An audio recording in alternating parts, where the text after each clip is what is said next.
ಓಂ ಶ್ರೀ ಗುರು ಬಸವಲಿಂಗಾಯ ನಮಃ. ಸೃಷ್ಟಿಕರ್ತ ಲಿಂಗದೇವ, ಧರ್ಮಕರ್ತ ಗುರು ಬಸವ ತಂದೆಯನ್ನ ಹೃದಯ ಮಧ್ಯದಲ್ಲಿ ಧ್ಯಾನಿಸುತ್ತಾ, ಇಂದಿನ ದಿವಸ ಪವಿತ್ರವಾಗಿರ್ತಕ್ಕಂಥ ಈ ಬಸವಜ್ಯೋತಿ ಕಾರ್ಯಕ್ರಮದಲ್ಲಿ ಸಮಾವೇಶಗೊಂಡಿರುವಂಥ ಎಲ್ಲ ಶರಣ ತಂದೆ ತಾಯಿಗಳಿಗೆ ಅನಂತ ಶರಣಾರ್ಥಿಗಳು. ಲಿಂಗಾಯತ ಸಮಾಜ ಜಯರವ ಈ ಒಂದು ಸಂಘಟನೆಯ ಹೆಸರು ಕೇಳಿದಾಗ, ನೆನಪು ಬಂದಾಗ ಒಂದು ಥರ ಸ್ಫೂರ್ತಿ. ನೀವು ಬಹಳ ದಿನಗಳಿಂದ ವ್ಯವಸ್ಥಿತವಾದಂಥ ಕಾರ್ಯಕ್ರಮಗಳನ್ನು ನಡೆಸಿಕೊಡುವುದರ ಮೂಲಕ ಒಂದು ಮಾದರಿಯಾದಂಥ ಸಂದೇಶವನ್ನು ಸಮಾಜಕ್ಕೆ ಕೊಡ್ತಾ ಇದ್ದೀರಿ. ಸಮಾಜವನ್ನು ಪ್ರಗತಿಯ ಹಂತದಲ್ಲಿ ಮುನ್ನಡೆಸ್ಕೊಂಡು ಹೋಗ್ತಾ ಇದ್ದೀರಿ. ಇದು ನಮ್ಮೆಲ್ಲರಿಗೆ, ಅಕ್ಕಪಕ್ಕದ ಜನರಿಗೆ ಒಂದು ಸ್ಫೂರ್ತಿಯ ಸಂಗತಿ. ಇಂದಿನ ಬಸವಜ್ಯೋತಿ ಕಾರ್ಯಕ್ರಮದಲ್ಲಿ ಮಾತನಾಡಲಿಕ್ಕೆ ನನಗೆ ಅವಕಾಶ ಮಾಡಿಕೊಟ್ಟು ತಮ್ಮೆಲ್ಲರ ಒಡನಾಟವನ್ನು ಭೇಟಿಯಾಗುವಂಥ ಒಂದು ಅವಕಾಶವನ್ನು ಕಲ್ಪಿಸಿಕೊಟ್ಟಿದ್ದಕ್ಕೆ ಎಲ್ಲ ಕಾರ್ಯಕರ್ತರಿಗೂ ಈ ಕಾರ್ಯಕ್ರಮದ ಆಯೋಜಕರಿಗೂ ನನ್ನ ಮತ್ತೊಮ್ಮೆ ಶರಣಗಳನ್ನು ಸಲ್ಲಿಸ್ತೇನೆ. ನಾನು ಈ ಮುಂಚೆ ಕೂಡ ಸಾಮೂಹಿಕ ಪ್ರಾರ್ಥನೆಯಲ್ಲಿ ಭಾಗವಹಿಸಿದ್ದೆ. ಇದು 3ನೇ ಸಲ ನಾನು ಲಿಂಗಾಯತ ಸಮಾಜದ ಕಾರ್ಯಕ್ರಮದಲ್ಲಿ ಭಾಗವಹಿಸ್ತಾ ಇರೋದು. 2 ಸಲ ಸಾಮೂಹಿಕ ಪ್ರಾರ್ಥನೆಯಲ್ಲಿ ಭಾಗವಹಿಸಿದ್ದೆ. ಇದು ಬಸವಜ್ಯೋತಿ ಕಾರ್ಯಕ್ರಮದಲ್ಲಿ ಭಾಗವಹಿಸಿರೋದು 3ನೇ ಸಲ. ನನಗೆ ಇಂದಿನ ಬಸವಜ್ಯೋತಿ ಕಾರ್ಯಕ್ರಮದಲ್ಲಿ ಒಂದು ವಿಷಯವನ್ನು ಮಂಡಿಸಲಿಕ್ಕೆ ಇಷ್ಟ ಇದೆ. ಅಕ್ಕ ಮಹಾದೇವಿ ತಾಯಿಯವರು ಆಧ್ಯಾತ್ಮದ ಮೇರು ಶಿಖರ, ಮೊಟ್ಟ ಮೊದಲನೇ ಕವಿಯತ್ರಿ, ಸ್ತ್ರೀಯ ಕುಲತಿಲಕ ಅಂತೇಳಿ ನಾವು ತಿಳ್ಕೊಂಡಿದ್ದೇವೆ. ಆದರೆ ಅಕ್ಕ ಮಹಾದೇವಿ ತಾಯಿಯವರ ಒಂದು ವಚನ ನಮಗೆ ಬಹುದೊಡ್ಡ ದಾಖಲೆಯನ್ನು ಕೊಡ್ತಾ ಇದೆ. ಅಕ್ಕ ಮಹಾದೇವಿ ತಾಯಿಯವರು ಅಧ್ಯಾತ್ಮದವರಲ್ಲ, ಅವರು ವಿಜ್ಞಾನದವರು, ಸೈಂಟಿಸ್ಟ್. ಅಕ್ಕ ಮಹಾದೇವಿಯವರ ಒಂದು ವಚನ ಬಹಳ ದೊಡ್ಡ ಸಂಶೋಧನೆ ಮಾಡ್ತಾ ಇದೆ. ವಚನದ ಸಾಲು: ಲೋಕದ ಚೇಷ್ಟೆಗೆ ರವಿ ಬೀಜವಾದಂತೆ, ಕರಣಗಳ ಚೇಷ್ಟೆಗೆ ಮನವೇ ಬೀಜ, ಎನಗುಳ್ಳದೊಂದು ಮನ, ಆ ಮನ ನಿಮ್ಮಲ್ಲಿ ಸಿಲುಕಿದ ಬಳಿಕ ಎನಗೆ ಭಾವ ಉಂಟೆ ಚೆನ್ನಮಲ್ಲಿಕಾರ್ಜುನ. ಈ ವಚನದಲ್ಲಿ ಅಕ್ಕಮಹಾದೇವಿ ತಾಯಿಯವರ ಒಂದು ಸಂದೇಶ ಏನಂತಂದ್ರೆ, ಲೋಕದ ಚೇಷ್ಟೆಗೆ ರವಿ ಬೀಜ. ಈ ಲೋಕವನ್ನ ಹುಟ್ಟಬೇಕಾದ್ರೆ, ಇದು ಸೃಷ್ಟಿಯಾಗಬೇಕಾದ್ರೆ ರವಿ, ಸೂರ್ಯ ಮೂಲ, ಬೀಜ. ಈ ಸೃಷ್ಟಿಯ ನಿರ್ಮಾಣಕ್ಕೆ ಸೂರ್ಯನೇ ಮೂಲ ಕಾರಣ. ನಮ್ಮ ಪಾಶ್ಚಾತ್ಯ ಸೈಂಟಿಸ್ಟ್ಗಳು ಹೇಳ್ತಾರೆ, sun is the source of energy. ಇದು ನಾವು ಸೈಂಟಿಫಿಕ್ ರಿಸರ್ಚ್ ಅಂತ ಹೇಳಿ ಹೋಗ್ತೇವೆ. Sun is the resource of energy ಅಂತ. ಅದೇ ಶಬ್ದ, ಅದೇ ಅರ್ಥವನ್ನ ಅಕ್ಕಮಹಾದೇವಿ ತಾಯಿಯವರು ನಮ್ಮ ಅಚ್ಚ ಕನ್ನಡ ಸರಳ ಭಾಷೆಯಲ್ಲಿ ಲೋಕದ ಚೇಷ್ಟೆಗೆ ರವಿ ಬೀಜವಾದಂತೆ, sun is the source of energy. Akkamahadevi ತಾಯಿ ಹೇಳಿದ್ದು 800 ವರ್ಷಗಳ ಹಿಂದೆ. ಇಂಗ್ಲಿಷ್ ಹೇಳ್ತಾರೆ, ಅದು ಇತ್ತೀಚೆಗೆ. ನಮ್ಮ ಶರಣ ಸಂಪ್ರದಾಯ, ನಮ್ಮ ಶರಣ ಸಂಕುಲ, ನಮ್ಮ ಶರಣರು ಎಷ್ಟು ಮೇಧಾವಿಗಳು, ಎಷ್ಟು ಲರ್ನಡವರು, ಎಷ್ಟು ಕಲಿತವರು, ಎಷ್ಟು ಜ್ಞಾನಿಗಳು, ಎಷ್ಟು ಸಂಶೋಧನೆ ಮಾಡಿದವರು ಅನ್ನೋದಕ್ಕೆ ಈ ವಚನ ಸಾಹಿತ್ಯವನ್ನು ನಾವು ಅಧ್ಯಯನ ಮಾಡಿದಾಗ ನಮ್ಗೆ ಅರ್ಥ ಆಗುತ್ತೆ. ವಚನ ಸಾಹಿತ್ಯ ಸುಮ್ಮನೆ ಬರ್ದಿನ ಸಾಹಿತ್ಯ ಅಲ್ಲ. ತಾವು ಸಂಶೋಧನೆ ಮಾಡಿರ್ತಕ್ಕಂಥ ಅಂಶಗಳನ್ನು ವಚನದಲ್ಲಿ ಅವರು ರೆಕಾರ್ಡ್ ಮಾಡಿದ್ದಾರೆ. ಬಿಗ್ ಬ್ಯಾಂಗ್ ಥಿಯರಿ ಅಂತ ಹೇಳ್ತಾರೆ. ಈ ಸೃಷ್ಟಿಯ ಉಗಮ ಹೆಂಗಾಯ್ತು? ಗೋಳಗಳಿಂದ ಸೂರ್ಯ ತನ್ನ ತಾನೇ ತಿರುಗುತ್ತಾ ಇರಬೇಕಾದಾಗ ಅವರ ಸೂರ್ಯನ ಒಂದು ಅಂಶ ಅದರಿಂದ ಬೇರ್ಪಟ್ಟು ಬೇರೆಯಾಗಿ ಈ ನಾವು ದಾರ ಇಟ್ಟು ತಿರುಗಿಸ್ತಾ ಇದ್ದಾಗ ದಾರ ಕಳೆದು ಮುಂದೆ ಹೋಗ್ಬಿಡುತ್ತಲ್ಲ, ಆ ಥರ ಸೂರ್ಯನ ತನ್ನ ಪಾರ್ಟ್, ತನ್ನ ಭಾಗವೇ ಆಗಿರ್ತಕ್ಕಂತಹ ಈ ಎಲ್ಲ ಗ್ರಹಗಳು, ಬಿಗ್ ಬ್ಯಾಂಗ್ ಥಿಯರಿ ಅದು ಹೇಳ್ತದೆ. ಆ ಸೂರ್ಯನ ತನ್ನ ಭಾಗ ಕಡದೆ ಮುಂದೆ ಬಂತು, ಅದರಲ್ಲಿ ಲಕ್ಷ ಲಕ್ಷ ವರ್ಷಗಳ ನಂತರ ಅಲ್ಲಿ ಜೀವಿಗಳ ಉಗಮ ಆಯಿತು. ನಾವು ನೋಡ್ತೇವೆ, ನಮ್ಮ ಯಾವುದೇ ಒಂದು ಹೊಲ ಇರಲಿ, ಒಂದು ಜಮೀನು ಇರಲಿ, ಯಾವ ಜಾಗಕ್ಕೆ ಸೂರ್ಯನ ಬಿಸಿಲು ಬೀಳಲ್ಲ ಅಲ್ಲಿ ಏನೂ ಸಾಧ್ಯ ಇಲ್ಲ, ಬೆಳೆ ಬರಲ್ಲ. ಬೆಳಗಾಗಬೇಕಾದ್ರೆ ನಮಗೆ ಸೂರ್ಯನ ಬೆಳಕು, ನಾವು ಎದ್ದು ಕ್ರಿಯಾಶೀಲರಾಗಿ ಓಡಾಡಬೇಕು. ಏನೋ ಒಂದು ಕೆಲಸ ಮಾಡಬೇಕಾದಾಗ ಹೊತ್ತು ಮೂಡಬೇಕು, ಸೂರ್ಯ ತೇಲ್ಬೇಕು, ಸೂರ್ಯ ನಮಗೆ ಕಾಣಿಸ್ಬೇಕು, ಸೂರ್ಯನೇ ನಮಗೆ ಎಬ್ಬಿಸ್ತಾರೆ. ಅವನ ಒಂದು ಡೈರಿ, ಅವನ ಇವೆಂಟ್, ಅವನ ಮಾಡ್ತಕ್ಕಂಥ ಕಾರ್ಯಚಟುವಟಿಕೆ ಕಾರ್ಯಕ್ರಮದ ವೇಳಾಪಟ್ಟಿಯೇ ನಮ್ಮನ್ನ ನಾವು ಅದನ್ನು ಅವಲಂಬಿಸಿದ್ದೇವೆ. ಅಂತಹ ಒಂದು ರವಿ ಬೀಜ ಲೋಕದ ಚೇಷ್ಟೆಗೆ, ಚೇಷ್ಟೆ ಅಂತ ಅಕ್ಕಮದೇವಿ, ಚೇಷ್ಟೆ ಅನ್ನುವಂಥ ಪದಕ್ಕೆ 7 ಅರ್ಥ ಇದೆ. ಚೇಷ್ಟೆ ಅಂದ್ರೆ ಅಂಗಾಂಗಗಳ ಚಲನೆ, ಉದ್ಯೋಗ, ಕಾರ್ಯ, ವರ್ತನೆ, ನಡವಳಿಕೆ, ಚಾಲನೆ, ಪ್ರೇರಣೆ, ಹುಡುಗಾಟ, ತಮಾಷೆ, ತುಂಟತನ, ಕೀಟಲೆ, ಸರಸ, ಚೆಲ್ಲಾಟ. ಈ ಒಂದೊಂದು ಶಬ್ದಗಳು ಕೂಡ ಬಹಳ ಗಂಭೀರವಾದಂತಹ ಅರ್ಥಗಳನ್ನು ಹೊಂದಿದೆ. ಅದರ ಒಂದೊಂದು ವಿಶ್ಲೇಷಣೆಯನ್ನು ನಾವು ತಿಳ್ಕೊಂಡೇವೆ ಅಂತಂದ್ರೆ, ಆ ಚೇಷ್ಟೆ ಎನ್ನುವಂಥ ಪದ ಅಕ್ಕಮಹಾದೇವಿಯವರ ಈ ಒಂದು very very important formula, scientific formula, ಇದು ಸೂತ್ರ ಎಷ್ಟು ಗಹನವಾಗಿದೆ, ಅದರ ಎಷ್ಟು ಅರ್ಥಗರ್ಭಿತಾಗಿದೆ ಅನ್ನೋದನ್ನು ತಿಳ್ಕೊತಾ ಇದ್ದೇವೆ. ಚೇಷ್ಟೆ ಅಂದಾಗ ಅಂಗಾಂಗಗಳ ಚಲನೆ, ಕ್ರಿಯೆ ಮಾಡ್ತಕ್ಕಂತಹ ಒಂದು ಸಂಜ್ಞೆಗೆ ಚೇಷ್ಟೆ ಅಂತ. ನಾವು ಬದುಕಲಿಕ್ಕೆ ಮಾಡ್ತಕ್ಕಂಥ ಕಾಯವೂ ಕೂಡ ಚೇಷ್ಟೆ ಹೌದು. ಅದರಂತೆ ನಮ್ಮ ವರ್ತನೆ, ನಮ್ಮ ನಡವಳಿಕೆ, ನಾವು ಮಾಡುವಂಥ ಕಾರ್ಯಗಳ ಮೇಲೆ ಅವನು ಅಂಥವನು, ಇವನು ಕೆಟ್ಟವನು, ಇವನು ಮೂರ್ಖ, ಇವನು ದಡ್ಡ, ಇವ ಬುದ್ಧಿ ಇರಲಾರ್ದವ, ಅವನ ಚೇಷ್ಟೆಗಳ ಅವನನ್ನು ಪರಿಚಯ ಮಾಡಿಕೊಡ್ತಾ ಇದ್ದೆ. ಬಹಳ ಶಾರ್ಟ್ ಟೆಂಪರಪ್ಪ, ಯಾರೋ ಒಬ್ರು ಮಾತಾಡಿಸ್ಕೊಳ್ಳಿ ಒಮ್ಮೆಗೆ ಸಿಟ್ಟಿ ಬರ್ತಾನೆ. ಮತ್ತು ಅವನ ಹೆಸರು ಹೇಳ್ಬೇಡ್ರಪ್ಪ, ಕಡ್ಡಿ ಮುರಿದು ಕೈದೆ ಕೊಟ್ಟಾಗ ಮಾತಾಡ್ತಾನೆ, ಇದ್ದಿಂದೆಲ್ಲ ಮಾರಿ ಮೇಲೆ ಅಂತ. ಅವನ ಚೇಷ್ಟೆ ಅವನ ಪರಿಚಯವನ್ನು ಮಾಡಿಕೊಡ್ತಾ ಇದೆ. ತನ್ನ ಪರಿಚಯ, ನಮ್ಮ ನಡವಳಿಕೆಯನ್ನ ಹೇಳುವಂಥದ್ದು ಚೇಷ್ಟೆ. ಪ್ರೇರಣೆ, ಚೇಷ್ಟೆ ಅಂತಂದ್ರೆ ಪ್ರೇರಣೆ. ನಾವು ಯಾವುದೋ ಒಂದು ಕೆಲಸ ಮಾಡ್ಬೇಕಾದ್ರೆ ಅದ್ರ ಇನ್ನೊಂದು ಪ್ರೇರಣೆ ಇರುತ್ತೆ.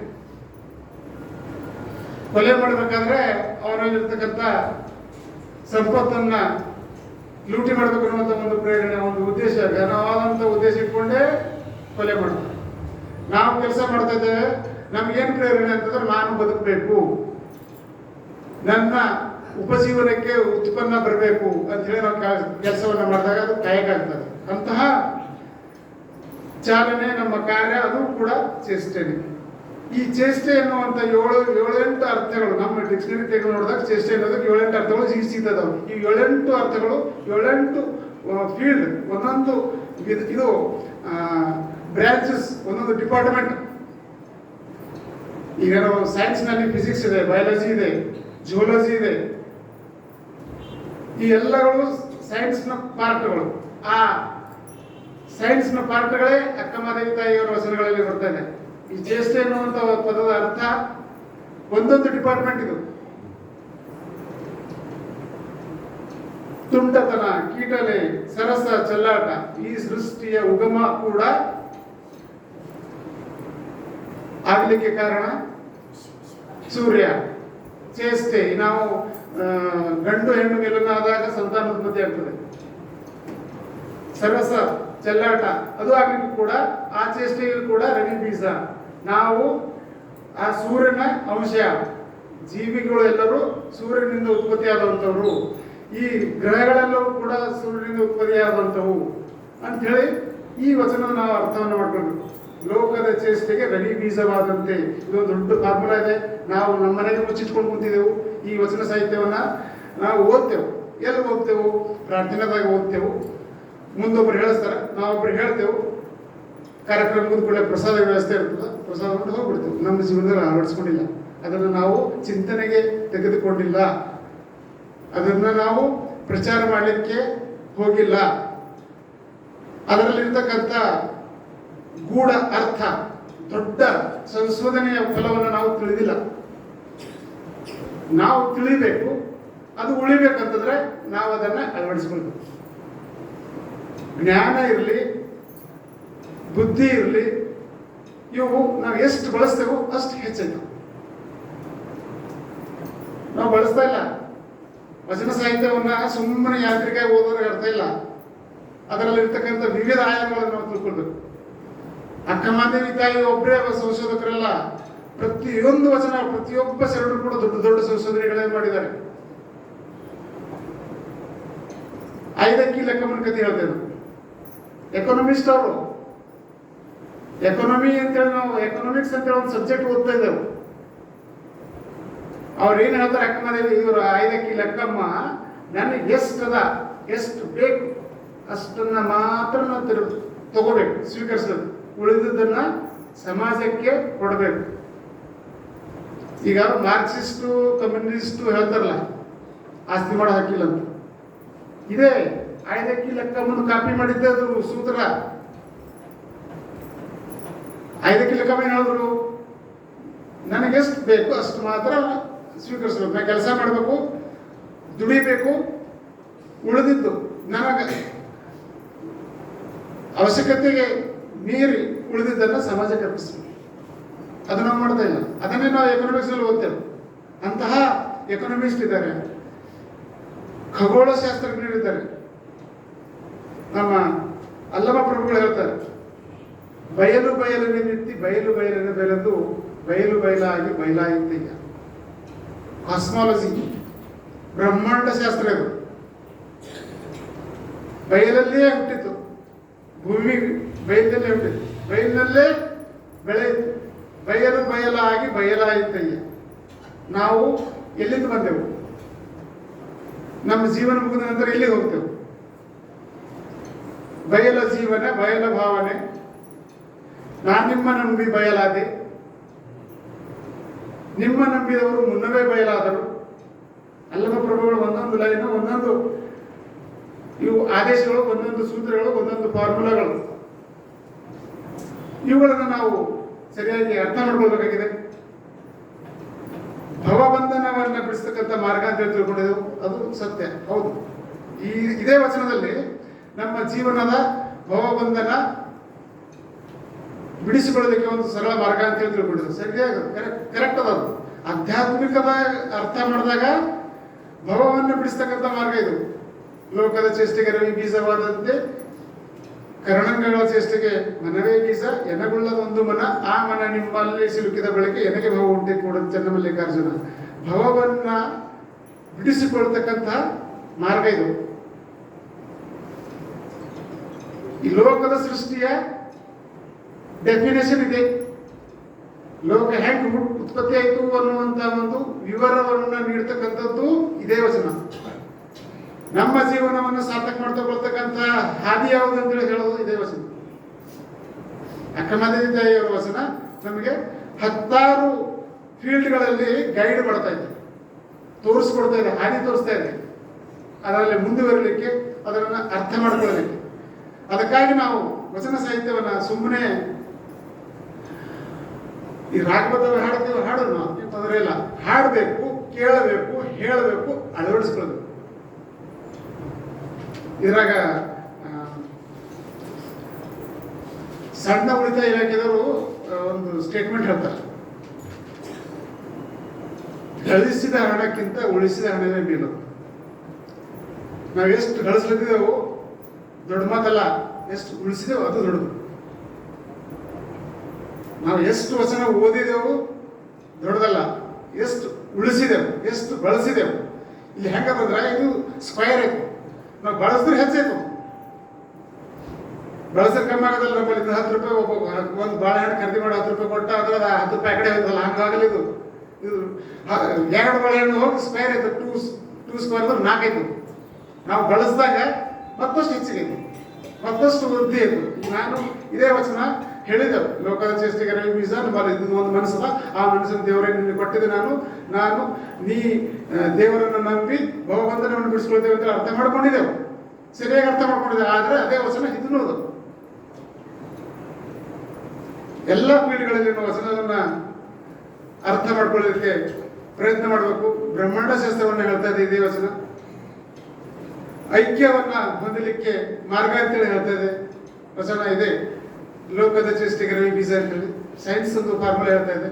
ನಾವು ಒಂದೊಂದು ವಚನವನ್ನ ಈ ರೀತಿಯಾಗಿ ಅರ್ಥ ಮಾಡ್ಕೊಂಡಾಗ ನಮ್ಮವರು ಎಷ್ಟು ಇಂಟೆಲೆಕ್ಚುವಲ್. ಬಸವಣ್ಣ ಬಹು ದೊಡ್ಡ ಸಂಗೀತಗಾರ. 32 ರಾಗವ ಹಾಡಯ್ಯ ಅಂತ ಹೇಳ್ತಾರೆ. ಎನ್ನ ಕಾಯವ ದಂಡಿಗೆ ಮಾಡಯ್ಯ, ಎನ್ನ ಸಿರವ ಸೂರೆಯ ಮಾಡಯ್ಯ, ಎನ್ನ ನರವ ತಂತಿಯ ಮಾಡಯ್ಯ, 32 ರಾಗವ ಹಾಡಯ್ಯ, ಉರದಲೊತ್ತಿ ಬಾರಿಸು ಕೂಡಲ ಸಂಗಮ ದೇವ. ಬಸವಣ್ಣ 32 ಯಾಕರು 32 ರಾಗಗಳು ಬಸವಣ್ಣ ಜೀವಿತಾವಧಿಯಲ್ಲಿ ಪ್ರಚಲಿತ ಇತ್ತು. ಆಗಿನ ಕಾಲದ ಸಂಗೀತ ಶಾಸ್ತ್ರ 32 ರಾಗಗಳನ್ನು ಹೊಂದಿತ್ತು. ಹೈಯೆಸ್ಟ್ ರಾಗಗಳ ಸಂಖ್ಯೆ 32. ಯಾರಿಗೆ ಗೊತ್ತಿರ್ತದ? ಯಾರು ಕಲ್ತಿರ್ತಾರ ಅವ್ರಿಗೆ ಗೊತ್ತಿರ್ತದೆ. ಬಸವಣ್ಣ ಸಂಗೀತ ಕಲ್ತಿದ್ರು, ಬಸವಣ್ಣ ಒಬ್ಬ ದೊಡ್ಡ ಸಂಗೀತ ವಿದ್ವಾಂಸ ಇದ್ರು ಅಂತ ಮಾತ್ರ ಅವ್ರಿಗೆ ಗೊತ್ತದ 32 ರಾಗ ಇದ್ರು. ಈ ವಚನವನ್ನು ನಾವೇನು ತಿಳ್ಕೊಂಡಿದ್ದೆವು? ನಾವು ಸಮರ್ಪಣಾ ಮನೋಭಾವನೆ ಇರಬೇಕು. ನನ್ನ ದೇಹವನ್ನೇ ದೇವರಿಗೆ ಅರ್ಪಿಸ್ತಿದ್ದೇನೆ, ಎನ್ನ ಕಾಯವ ದಂಡಿಗೆ ಮಾಡೇ, ಎನ್ನ ಸಿರವ ಸೂರ್ಯ ಮಾಡ ಅಂತ ತಿಳ್ಕೊಂಡು ನಾವು ಅದಕ್ಕೊಂದು ಲಿಮಿಟೇಷನ್ ಮಾಡಿದೆವು. ಸಂಗೀತ ಸಾಧನ ನನ್ನ ದೇಹ ಮಾಡಿಕೊಂಡು ನಾನು ದೇವರಿಗೆ ಅರ್ಪಿಸಿಕೊಂಡು ನಾನು ಉದ್ಧರಿಸಿಕೊಳ್ಳಬಲ್ಲೆ, ನಾನು ಮುಕ್ತಾತ್ಮನ ಆಗಬಲ್ಲೆ ಅಂತೇಳಿ ನಾವು ತಿಳ್ಕೊಂಡಿದ್ದೆವು. ಆದ್ರೆ ಅವ್ರು ಹೇಳಿದ್ದು ಸಂಗೀತ 32 ರಾಗಗಳು ಅವ್ರ ಕಾಲದಲ್ಲಿದ್ದು, ಆ ರಾಗಗಳನ್ನು ಅವ್ರಿಗೆ ಗೊತ್ತಿತ್ತು, ಅವ್ರು ಹಾಡ್ತಿದ್ರು, ಹಾಡ್ಲಕ್ಕೆ ಬರ್ತಿತ್ತು. ಒಬ್ಬ ವಿದ್ವಾಂಸನಿಗೆ, ಒಬ್ಬ ಪರಿಣಿತನಿಗೆ, ಒಬ್ಬ ಎಕ್ಸ್ಪರ್ಟ್ ಮನಸ್ಸಿಗೆ ಗೊತ್ತಿರ್ತು. ಚಿಕ್ಕವರಿಗೆಲ್ಲ ಗೊತ್ತಿರಲ್ಲ. 32 ರಾಗ ಹಾಡಿಯ ಅಂತ ಹೇಳಿದ ಬಸವಣ್ಣ ಸಂಗೀತಗಾರ. ಬಸವಣ್ಣ ಸರ್ವಾಂಗ ಪರಿಪೂರ್ಣ, ಮಲ್ಟಿ ಟ್ಯಾಲೆಂಟೆಡ್ ಮನುಷ್ಯ ಅಂತ ಹೇಳಕ್ಕೆ ಅವರ ವಚನಗಳು ಸಾಕಷ್ಟು. ನಾವು ಈ ಫಿಸಿಕ್ಸ್ ಓದ್ತಾ ಇದ್ದೀವಿ. ಫಿಸಿಕ್ಸ್ನಲ್ಲಿ ಕಣ್ಣಿಗೆ ಕಾಣಿಸೋದ್ರ ಬಗ್ಗೆ ಅಧ್ಯಯನ ಮಾಡ್ತಕ್ಕಂಥದ್ದು ಒಂದು ಸಿಸ್ಟಮ್ಯಾಟಿಕ್ ಸ್ಟಡಿ. ಅದಕ್ಕೆ ಸೈನ್ಸ್ ಅಂತ, ಫಿಸಿಕ್ಸ್ ಸೈನ್ಸ್. ಸೈನ್ಸ್ನ ಒಂದು ಪಾರ್ಟ್ ಫಿಸಿಕ್ಸ್. ಅದನ್ನು ಹೇಳ್ತಂದ್ರೆ ಫಿಸಿಕಲ್ ಅನಾಲಿಸಿಸ್ ಆಫ್ ಆಬ್ಜೆಕ್ಟ್. ಈ ವಸ್ತುಗಳನ್ನು ವ್ಯವಸ್ಥಿತವಾಗಿ ಅಧ್ಯಯನ ಮಾಡಿ ಅದರ ಗುಣಧರ್ಮಗಳನ್ನು ಕಂಡುಹಿಡಿಯೋದು ಅದು ಫಿಸಿಕ್ಸ್ ಅಂತಾರೆ. ಬಸವಣ್ಣ ಹೇಳ್ತಾರೆ, ಸ್ಥಾವರ ಜಂಗಮವೆಂಬ ಉಭಯ ಪಕ್ಷ ಒಂದೇ, ಆವ ಮುಖದಲ್ಲಿ ಬಂದರೂ ತೃಪ್ತಿಯೊಂದೇ, ಕೂಡಲ ಸಂಗಮ ದೇವನ ಅಭ್ಯಾಯನ ಒಂದೇ. ಈ ಸ್ಥಾವರ ಜಂಗಮ, ಸ್ಥಾವರ ಅಂದ್ರೆ ಫಿಸಿಕಲ್, ಜಂಗಮ ಅಂದ್ರೆ ಮೂವೇಬಲ್. ಈ ಕಣ್ಣಿಗೆ ಕಾಣಿಸ್ಲಾರಂಥದ್ದು ಜಂಗಮ. ಈ ಎರಡು ಒಂದೇ. ಬಿಗ್ ಬ್ಯಾಂಗ್ ಥಿಯರಿ ಏನ್ ಹೇಳ್ತದ, ಈ ಸೃಷ್ಟಿಯ ಉಗಮ ಶೂನ್ಯದಿಂದ ಆಯ್ತು. ಪಾಶ್ಚಾತ್ಯರು ಹೇಳ್ಯಾರ, ಇಂಗ್ಲಿಷರು ಹೇಳ್ಯಾರ ಅಂತ ಕಾಸ್ಮಾಲಜಿ ಅದ, ಬಿಗ್ ಬ್ಯಾಂಗ್ ಥಿಯರಿ ಅದ, ಸೃಷ್ಟಿ ಹೀಗೆ ಉಗಮ ಆಯ್ತು, ಲಕ್ಷ ಲಕ್ಷ ವರ್ಷಗಳ ಹಿಂದೆ ಹುಟ್ಟಿತು ಅಂತ ಅವ್ರು ಹೇಳೋದಕ್ಕೆ ನಾವು ಹೋಗ್ಬೇಕು. ಇಲ್ಲಿ ಹೇಳ್ತಾರಲ್ಲ ಸ್ಥಾವರ ಜಂಗಮ ಎರಡು ಒಂದೇ ಅಂತ. ಈ ಕಲ್ಲು ಮಣ್ಣು ಗಿಡ ಎಲ್ಲ ಸ್ಥಾವರ ಕಣ್ಣಿಗೆ ಕಾಣಿಸ್ತಂಥದ್ದೆಲ್ಲ ಜಂಗಮದಿಂದ ಉತ್ಪತ್ತಿಯಾಗಿದೆ, ಶೂನ್ಯದಿಂದ ಹುಟ್ಟಿಕೊಂಡಿದೆ. ಸಾಕಷ್ಟು ದಾಖಲೆಗಳು ನಮ್ಮ ಹತ್ರ ಇವೆ.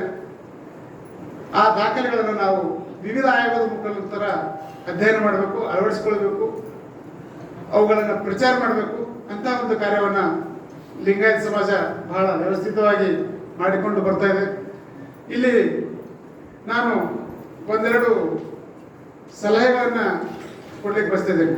ನೀವು ಬಹಳ ಸಿಸ್ಟಮೆಟಿಕ್ ಆಗಿ ಬಸವ ಜಯಂತಿ ಕಾರ್ಯಕ್ರಮ, ಪ್ರಾರ್ಥನೆ ಕಾರ್ಯಕ್ರಮ ನಡೆಸ್ಕೊಂಡು ಬರ್ತೀರಿ, ಬಹಳ ಸಂತೋಷ.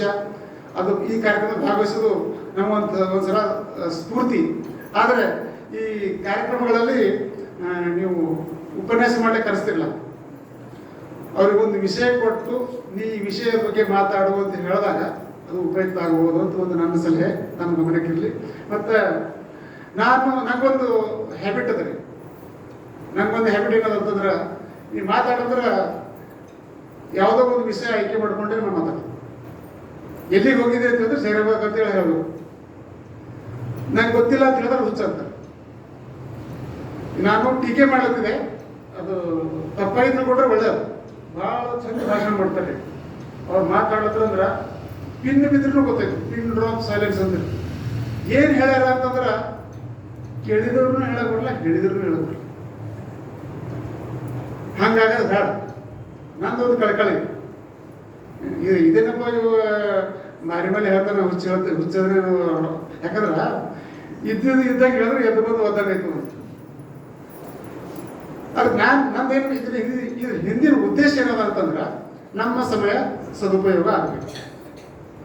ಇವತ್ತಿನ ಒಂದು ಕಾರ್ಯಕ್ರಮದಾಗ ಈ ಒಂದು ಪಾಯಿಂಟ್ ನಾ ಅರ್ಥ ಮಾಡ್ಕೊಂಡಿದ್ದೆ ಅಂತೇಳಿ ಹೇಳಿದವ್ರಿಗೂ ಸಂತೃಪ್ತಿ ಇರಬೇಕು, ಕೇಳಿದವ್ರಿಗೂ ಒಂದು ಜ್ಞಾನಾರ್ಜನೆ ಇರಬೇಕು. ನಾನು ಇವತ್ತಿಗೆ ಟೇಕ್ ಹೋಮ್ ಅದ ಇದು, ಇವತ್ತಿನ ದಿವಸ ನಾನು ಇದನ್ನ ತಿಳ್ಕೊಂಡಿದ್ದೀನಿ ಅಂತೇಳಿ ಅವ್ರಿಗೆ ಅನಿಸ್ಬೇಕು, ಸಮಾಧಾನ ಆಗ್ಬೇಕು. ಅದು ಆದರೆ ನಮ್ಮ ಈ ಎಲ್ಲ ಶ್ರಮಕ್ಕೆ ಒಂದು ಅರ್ಥ ಬರ್ತದೆ, ಅದು ಉಪಯೋಗ ಆಗ್ತದೆ. ಈಗ ನಾನು ಗೊತ್ತಿದ್ದೇ ವಚನಗಳು, ಕೇಳಿದ್ದೇ ವಚನಗಳು, ಅದ್ರ ಇನ್ನೊಂದು ಆಯಾಮ ಇದೆ. ಹಂಗ ಒಂದು ಹೊಸ ಪಾಯಿಂಟ್ ನಮಗೆ ಗಮನಕ್ಕೆ ಬರಬೇಕು. ಅದಕ್ಕೆ ಭಾಷಣ ಬಹಳ ಚಂದ ಇತ್ತು ಅಂತೇಳಿ ಕೇಳಿದ್ರಂತ. ನಂಗಿದು ದಿಲ್ಲಿ ಬಸವತತ್ವ ಸಮ್ಮೇಳನದಾಗ ಒಬ್ರು ಪಾದ್ರಿಗಳು ಹೇಳಿದ್ರು, ಅತಿ ಸ್ವಲ್ಪ ಈ ವಿಷಯ ಅಂದ್ರೆ ಆದ್ರೂ ಕೂಡ ಒಂದು ಏನೋ ಒಂದು ಹೇಳ್ಬೇಕಂತ ಕತೆ ಹೇಳಕ್ ಬಯಸ್ತಿದ್ದೀನಿ. ಅದರಿಂದ ಒಂದು ಸಂದೇಶ.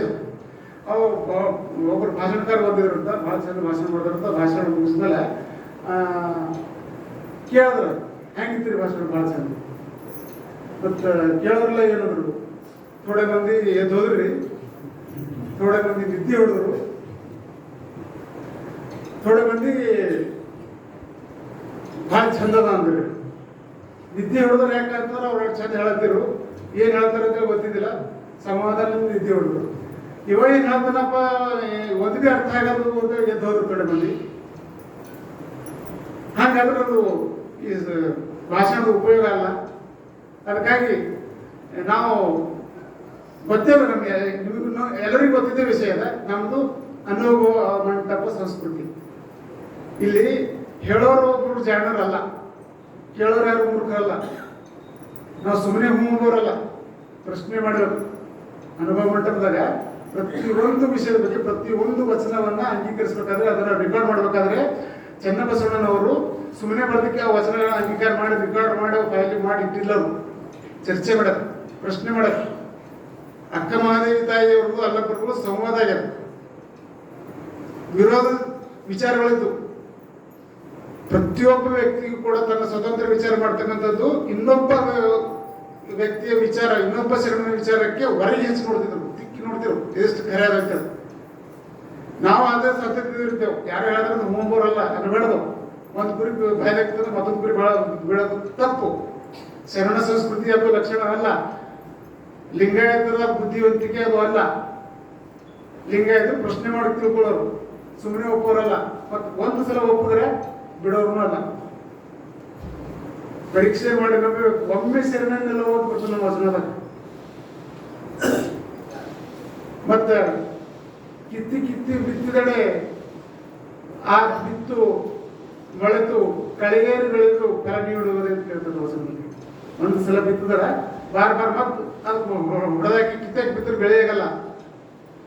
ನಾವೇನೋ ಒಂದು ವಿಚಾರ ನಂಬಿದೆವು, ಒಂದು ವಿಚಾರ ತಿಳ್ಕೊಂಡಿದ್ದೇವೆ, ಅದನ್ನ ಅರ್ಥ ಮಾಡ್ಕೊಂಡಿದ್ದೇವೆ, ಅದನ್ನ ಅಳವಡಿಸ್ಕೊಳ್ಬೇಕು. ಅದಕ್ಕೆ ನಾವು ಬದ್ಧರಾಗಿರ್ಬೇಕು. ಒಂದು ಕಥೆ ಹೇಳ್ತೀನಿ. ನಾನು ನನ್ನ ಒಂದು 10 ವರ್ಷ ಕೆಳಗೆ ನಾನು ತಾಂಡೂರ್ಗೆ ಹೋಗಿದ್ದೆ. ತಾಂಡೂರ್ಗೆ ಹೋದಾಗ ಅಲ್ಲಿ ಭಾಳ ದೊಡ್ಡ ಗುಡಿ, ಬಾವಗಿ ಭದ್ರೇಶ್ವರ, ಭಾಳ ಸಾವಿರಾರು ಲಕ್ಷಾಂತರ ಮಂದಿ ಭಕ್ತರವರು. ಅಲ್ಲೆಲ್ಲ ಭದ್ರೇಶ್ವರ ಭಾಳ ಫೇಮಸ್. ನಾನು ಭದ್ರೇಶ್ವರ ಗುಡಿಗೆ ಹೋದಾಗ ಈ ಸುತ್ತಾಗಿ ನೋಡ್ದೆ. ಭದ್ರೇಶ್ವರ ಅವರು ಬೀದರ್ ಜಿಲ್ಲೆ ಬಾವಗಿದವರು ಇಲ್ಲಿ ಬಂದರು, ಅಷ್ಟಾವರಣ ಬೆಳೆದ್ರು, ಪ್ರಚಾರ ಮಾಡಿದ್ರು. ನಾವು ಹೋಗ್ಲಿದ್ದೇವು ತಾಂಡೂರು ತನಕ, ಭದ್ರೇಶ್ವರ ಗುಡಿ ನಡೆದಿದ್ದೆವು. ಆದ್ರೆ ಭದ್ರೇಶ್ವರರು ಏನು ಹೇಳ್ಯಾರ? ಅಷ್ಟಾವರಣ, ಗುರುಲಿಂಗ ಜಂಗಮ, ವಿವಿಧ ದ್ರಾಕ್ಷಿ ಮಂತ್ರ, ಪ್ರಸಾದ, ಪಂಚಾಚಾರ. ಅವುಗಳಿಂದ ನಾವು ನೋಡಿದೇವೇನು? ನಮ್ಮ ತಲೆಗೆ ಏನದಂದ್ರೆ, ತಾಂಡೂರು ತನಕ ಹೋಗಿ ಭದ್ರೇಶ್ವರದಲ್ಲಿ ಅವ್ರದ್ದು ಇರ್ತಕ್ಕಂಥ ಒಂದು ಲಿಂಗಕ್ಕೆ ನಾವು ತಲೆ ಹೊಡೆದೇವೆ ಅಂದ್ರೆ ಉದ್ಧಾರ ಇದೆ. ಅದು ಕರೆ ಸತ್ಯ. ಅವ್ರೇನು ಬಾವಗಿ ಭದ್ರೇಶ್ವರ ಅವರೇ ಏನು ಹೇಳ್ಯಾರ? ವಿಭೂತಿ ಹಚ್ಚಿದ್ರು, ಅಷ್ಟಾವರಣ ಅಳವಡಿಸ್ಕೊಂಡಿರ್ತಾರೆ, ಪಂಚಾಚಾರ ಪಾಲಿಸ್ರಿರ್ತಾರೆ. ಅದು ಯಾಕೆ ನಾವು ಮಾಡಲ್ಲ? ನಮ್ಮದು ಭಕ್ತಿ ಅಂದ್ರೆ ಮೂಢ ಭಕ್ತಿ ಅಲ್ಲ. ಲಿಂಗವಂತರು ಮೂಢರಲ್ಲ. ಇಂಥ ಬಾವಗಿ ಭದ್ರೇಶ್ವರ ತಾಂಡೂರಲ್ಲ. ಮನ್ಮಥ್ ಸ್ವಾಮಿ ಅಂದ್ರೆ ಕಪಿಲ್ಧಾರದ ಮಹಾರಾಷ್ಟ್ರದಾಗ. ಅಲ್ಲೂ ಆ ಮನ್ಮಥ್ ಸ್ವಾಮಿ ಅವರು ಲಕ್ಷಾಂತರ ಜನರಿಗೆ ಇಷ್ಟಲಿಂಗ ದೀಕ್ಷೆ ಕೊಟ್ಟರು. ವಿವಿಧ ಹೆಚ್ಕೊಳಕ್ ಹೇಳಿದ್ರು, ಅಷ್ಟಾವರಣ ಹೇಳಿದ್ರು, ಪಂಚಾಚಾರ ಹೇಳಿದ್ರು. ಅಲ್ಲಿ ರೆಕಾರ್ಡ್ ಅವ, ನಾವು ಹೋಗಿ ನೋಡಿದ್ರೆ ಈಗಲೂ ಗೊತ್ತಾಯ್ತು. ಮನ್ಮಥ್ ಸ್ವಾಮಿ ನನಗೆ ಗುಡಿ ಕಟ್ಟ್ರಿ, ನೀವು ಮೆರೆಸ್ರಿ, ಆ ಗುಡಿ ಮೇಲೆ ಟೈಮ್ ಕೊಡಿರಿ ಅಂತ ಹೇಳಿಲ್ಲ. ನೀವು ವಿಭೂತಿ ಹಚ್ಕೋ, ಇಷ್ಟ ಲಿಂಗ ಕಟ್ಟು, ದಿನ ಲಿಂಗ ಪೂಜೆ ಮಾಡು, ಕಾಯಕ ಮಾಡು, ದಾಸೋಹ ಮಾಡು ಅಂತ ಹೇಳಿದ್ರು. ಅದೇ ತರ ಬಹಳ ದೊಡ್ಡ ಗುಡಿ ಇದ್ರಿ ಮಲೈ ಮಹದೇಶ್ವರ, ತಮಿಳುನಾಡು ಕರ್ನಾಟಕದ ಜಂಕ್ಷನ್, ಬಹಳ ದೊಡ್ಡ ಸೆಂಟರ್. ಆ ತಮಿಳುನಾಡಿನ ಅರ್ಧ ಭಾಗ, ಕರ್ನಾಟಕ ಮೈಸೂರು, ಬೆಂಗಳೂರು, ತುಮಕೂರು, 7-10 ಜಿಲ್ಲೆಗಳು, ಅಲ್ಲಿಂದ 10 ಜಿಲ್ಲೆ, ಇಲ್ಲಿಂದ 10, ಸುಮಾರು ಒಂದು ದೊಡ್ಡ ರಾಜ್ಯದಷ್ಟೇ ಅವ್ರದೊಂದು ಪ್ರಚಾರದ ಏರಿಯಾ. ಅವ್ರ ಕೊಳ್ಳಗೆ ಇಷ್ಟಲಿಂಗ ಅದ. ಈಗ ಹೋಗಿ ನೋಡ್ಬೋದು, ಮಲೆ ಮಹದೇಶ್ವರ ಬೆಟ್ಟದಾಗ ಮಹದೇಶ್ವರ ಒಂದು ಹುಲಿ ಮೇಲೆ ಕುಂತಿದ್ದ ಮೂರ್ತಿ ಅದ. ಅವ್ರು ಮಾಡಿದ್ದೇನು ಇಷ್ಟಲಿಂಗದ ಸೆಟಸ್ಥಳಗಳ ಪ್ರಚಾರ, ಅಷ್ಟಾವರ ಮೇಲೆ ಪ್ರಚಾರ. ಅವ್ರ ತನಕ ಹೋಗಿ ನಾವು ಟೈಮ್ ಹೊಡೆದೇ ಬರ್ತೇವೆ ಹೊರತು ಅವ್ರು ಹೇಳಿದ ವಿಚಾರ ಕೇಳಕ್ಕಿಲ್ಲ. ಮಠಗಳು ಕೂಡ ಅದೇ ಆಗ್ಯಾವ. ನಮ್ಮ ಹಿರುಗಳ ಮಠದ ಒಂದು ಜಗಲಿ ಅದ, ಅಲ್ಲಿ ನಮಸ್ಕಾರ ಮಾಡು, ಪ್ರಸಾದ ಮಾಡು, ಹೋಗು. ಇಲ್ಲಿ ನಾ ಇದು ವಿಷಯ ಯಾಕೆ ಹೇಳಕ್ ಬಯಸ್ತೀನಿ ಅಂತಂದ್ರೆ, ಇಲ್ಲಿ ಪ್ರಸ್ತಾಪ ಯಾಕೆ ಮಾಡೋದಂತಂದ್ರೆ, ಈಗ ನಮ್ಮಲ್ಲಿ ಗುರುಗಳು ಸಂಪ್ರದಾಯ ತಿಳ್ಕೊಂಡು ನಮಗೆಲ್ಲ ಕಳಿಸ್ತಾರೆ, ಜಗ್ಲಿ ನಮಸ್ಕಾರ ಮಾಡು, ಪ್ರಸಾದ ಮಾಡು ಅಂತೇಳಿ. ಮತ್ತ ಶಿಕ್ಷಣ ಕೊಡ್ತಾರೆ, ಒಳ್ಳೆ ಮಾಡತ್ತಾರ.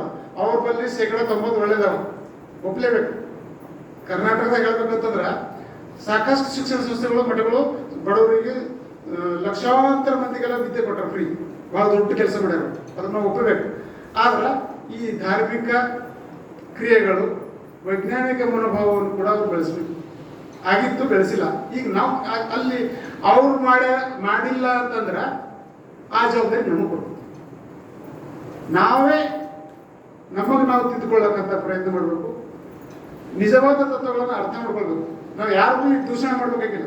ಬಾವಗಿ ಭದ್ರೇಶ್ವರ ತಪ್ಪಲ್ಲ, ಮನ್ಮಥ್ ಸ್ವಾಮಿ ತಪ್ಪಲ್ಲ, ಮಲೆ ಮಹದೇಶ್ವರ ತಪ್ಪಲ್ಲ, ಯಡಿಯೂರು ಸಿದ್ದಲಿಂಗೇಶ್ವರ ತಪ್ಪಲ್ಲ, ಜಮಗಿಯಪ್ಪವ್ರು ತಪ್ಪಲ್ಲ. ನಮ್ಗೆ ಯಾರೊಬ್ರು ಸಣ್ಣವರು, ನಾವು ದೊಡ್ಡ ಆಸ್ತಿ ಇಲ್ಲ, ದೊಡ್ಡ ಪ್ರಸಿದ್ಧಿ ಇಲ್ಲ, ಅವರು ಕೂಡ ಅದೇ ಬಾ ಅಂತ ತಲೆ ಮೇಲೆ ಕೈ ಇಟ್ಟು ಇಷ್ಟಲಿಂಗ ದೀಕ್ಷೆ ಕೊಟ್ಟು ವಿದ್ಯೆ ಹಚ್ಚಿ ದಿನ ಪೂಜೆ ಮಾಡೋದು ಹೇಳ, ಕೆಲಸ ಮಾಡೋದ್ರ ಮಸ್ಕಿನಾಗೆ ದುಡ್ಡು ದೇವಸ್ಥಿ ಹೋಗಿ ಹೊಲ್ಕಂದ. ಅವರೆಲ್ಲ ಪೂಜಾರಿ, ಅವ್ರು ಹೇಳಿದ್ದು ತತ್ವ, ಅವ್ರು ಹೇಳಿದ್ದು ದೀಕ್ಷೆ, ಅದು ಬಹಳ ಪವಿತ್ರದ, ಅದು ನಾವು ಪಾಲಿಸ್ಬೇಕು. ಅದರ ಜೊತೆಗೆ ನಾವು ಮೂಢ ಬುದ್ಧಿಯನ್ನು ಬಿಡಬೇಕು, ವೈಚಾರಿಕ ಪ್ರಕ್ರಿಯೆಯನ್ನು ಬೆಳೆಸ್ಬೇಕು, ವೈಜ್ಞಾನಿಕತೆಯನ್ನು ಅಳವಡಿಸ್ಕೊಳ್ಬೇಕು, ಪ್ರಶ್ನೆ ಮಾಡಬೇಕು. ಅಂತಹ ಒಂದು ಸದ್ಬುದ್ಧಿ ಆ ಸೃಷ್ಟಿಕರ್ತ ಲಿಂಗದೇವ ಕೊಡ್ಲಿ. ನಾವು ಪ್ರಶ್ನೆ ಮಾಡೇ ಒಪ್ಕೊಳ್ಬೇಕು, ಒಪ್ಪಿದ ನಂತರ ಬಿಡಬಾರ್ದು. ನಡು ನೀರಿನಲ್ಲಿದ್ದು ನಮ್ಮ ಕೂಡಲ ಸಂಗಮ ದೇವ ಆಯ್ತದ, ನಡು ನೀರಿನಾಗ ಬಿದ್ದು ಮುಣಗೋದು ಬೇಡ. ಕಡೆಗೆ ಮುಟ್ಬೇಕಾದ್ರೆ ಒಂದು ತತ್ವವನ್ನು ಹಿಡ್ಕೊಳ್ಬೇಕು, ಅದನ್ನ ಅಳವಡಿಸ್ಕೊಳ್ಬೇಕು, ನಾವು ಮುಂದುವರಿಬೇಕು. ಅಂದಾಗ ಮಾತ್ರ ನಮ್ಮ ಜೀವನಕ್ಕೆ ಒಂದು ಬೆಲೆ ಇದೆ. ಒಬ್ಬ ಸಂಶೋಧಕರ ಅರ್ಥ ನಾವು ಮಾಡ್ಕೊಂಡಿದ್ದೆವು, ಆ ಸಂಶೋಧನೆಯನ್ನು ಜಗಕ್ಕೆ ಮುಟ್ಟಿಸಿದೆವು ಅಂತಂದಾಗ ನಮಗೂ ಕೂಡ ಒಂದು ಸಂತೃಪ್ತಿ. ಅದರಿಂದ ಈ ಸಮಾಜಕ್ಕೂ ಒಂದು ಒಳ್ಳೆಯದಾಗ್ತಾ ಇದೆ.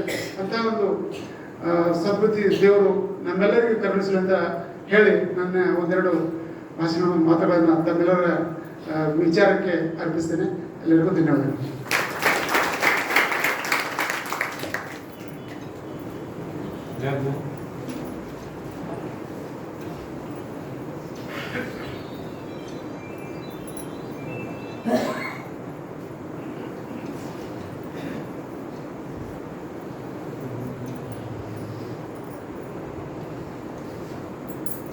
ಈ 681ನೇ ಬಸವಜ್ಯೋತಿ ಕಾರ್ಯಕ್ರಮದಲ್ಲಿ ಇವತ್ತಿನ ದಿವಸ ಮುಖ್ಯ ಅತಿಥಿಗಳಾಗಿ ಆಗಮಿಸಿದ ನಮ್ಮೆಲ್ಲರ ಆತ್ಮೀಯ ಶರಣರಾದ ಡಾಕ್ಟರ್ ನಾಗಶೆಟ್ಟಿ ಶೆಟ್ಕಾರ್ ಅವರು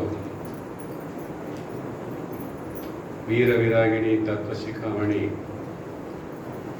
ಅಕ್ಕ ಮಹಾದೇವಿಯವರ ಒಂದು ದಿವ್ಯ ವಚನವನ್ನು ತಗೊಂಡು ಅದರ ಭಾವಾರ್ಥವನ್ನು ವೈಜ್ಞಾನಿಕವಾಗಿ, ಆಧ್ಯಾತ್ಮಿಕವಾಗಿ, ಸಾಹಿತ್ಯಪರವಾಗಿ ಅದರ ಅರ್ಥ ಏನು ಎಂಬ ವಿಷಯ ಕುರಿತು ಬಹಳ ಚೆನ್ನಾಗಿ ಮಾತಾಡಿದರು. ನಿಜಕ್ಕೂ ಈಗಿನ ಏನು ಸೈನ್ಸ್ ಹೇಳ್ತದ ಅದು 800 ವರ್ಷ ಕೆಳಗೆ ನಮ್ಮ ಶರಣರು ತಮ್ಮ ವಚನದಲ್ಲಿ ಪ್ರಸ್ತಾಪಿಸಿದರು. ಅಂದ್ರೆ ಈಗೆಲ್ಲ ಸೈನ್ಸ್ ಕಲಿಯಕ್ಕೆ ನಮ್ಗೆ ಎಷ್ಟೋ ಸವಲತ್ತುಗಳವ, ಯೂನಿವರ್ಸಿಟಿಗಳವ, ರಿಸರ್ಚ್ ಸೆಂಟರ್ ಅವ, ಸಾಕಷ್ಟು ಲಿಟ್ರೇಚರ್ ಅದ, ಅದಕ್ಕೆ ಸಂಬಂಧಪಟ್ಟ ಬುಕ್ಸ್ ನಮ್ಮ ಲೈಬ್ರರಿದಾಗ ಲಭ್ಯ ಇರ್ತಾವ. ಆದ್ರೆ ಆಗ 800 ವರ್ಷ ಕೆಳಗೆಲ್ಲ ಇವೆಲ್ಲ ಸೌಲಭ್ಯಗಳು ಇಲ್ದೋದ್ರೂ ಅವ್ರ ಮೇಧೋ ಶಕ್ತಿಗೆ ನಾವು ಎಷ್ಟು ಹೊಗಳಿದ್ರು ಅನ್ನೋದು ತಮ್ಮ. ಅವ್ರ ಖಾಲಿ ವೈರಾಗ್ಯ ಒಂದೇ ತೊಳೆದು ಈ ಸಂಸಾರವನ್ನು ಬಿಟ್ಟು ವೈರಾಗ್ಯವನ್ನು ಪಡೆದು ಮಹಾಲಿಂಗದಾಗ ಬಯಲಾಗಬೇಕೆಂಬ ಒಂದೇ ಉದ್ದೇಶ ಇದ್ದಿಲ್ಲ. ಅವರು ಸಮಾಜಕ್ಕೂ ಸುಧಾರಿಸಬೇಕು, ಸಮಾಜದಲ್ಲಿನೂ ಒಂದು ಚೈತನ್ಯ ಬರಬೇಕು. ಅದರ ಕಡೆಯಿಂದ ಅವರು ವಚನಗಳದಾಗ ಏನು ಸೈನ್ಸ್ ಹೇಳ್ತದ ಅದು ಅದ್ರ ಪ್ರಸ್ತಾವನೆ ಅದ. ಸೃಷ್ಟಿಯ ಚೇಷ್ಟೆಗೆ ರವಿ ಬೀಜವಾದಂತೆ ಈ ಸೃಷ್ಟಿ ಚೇಷ್ಟೆ ಏನು ನಡೆದದ. ಈಗ ನಾವು ಒಂದು ಬೀಜ ನೆಲದಾಗ ಊರ್ತೀವಿ, ಅದು ಸಸಿ ಆಗ್ತದ, ಆಮೇಲೆ ಒಂದು ವೃಕ್ಷ ಆಗ್ತದ. ಇದಕ್ಕೆಲ್ಲ ಕಾರಣ ಏನು? ಬೀಜ ನಾವು ಭೂಮಿದಾಗ ನಾಟಿದಾಗ ಅದ್ರ ಅಂಕುರಾರ್ಪಣೆ ಆಗ್ಬೇಕಾದ್ರೆ ಏನು ಬೇಕು?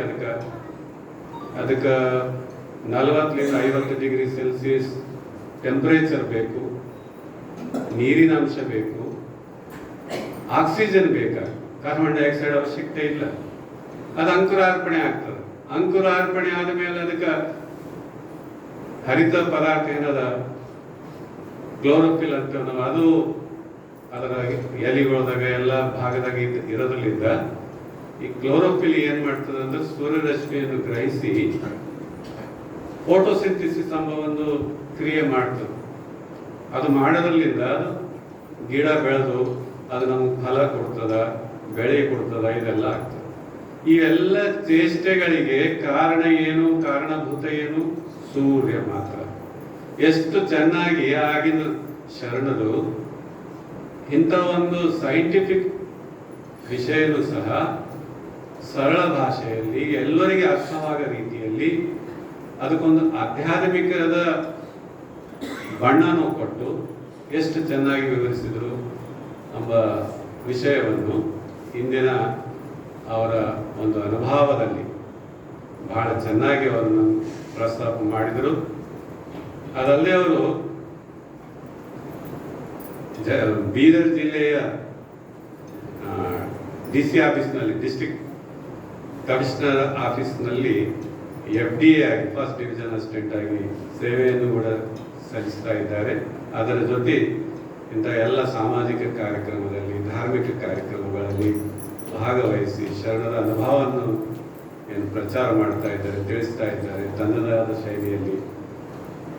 ಯಾಕಂದ್ರೆ ಇವತ್ತು ನೋಡಿದೆವು ನಾವು ಅವರು ಎಷ್ಟು ಆಳವಾಗಿ ಅಧ್ಯಯನ ಮಾಡಿದರೆ. ಒಂದು ಚೇಷ್ಟೆ ಎಂಬ ಶಬ್ದಕ್ಕೆ 8 ಪರ್ಯಾಯ ಪದಗಳು ಅಥವಾ ನಾನಾರ್ಥಗಳು ಹೇಳಿದರು.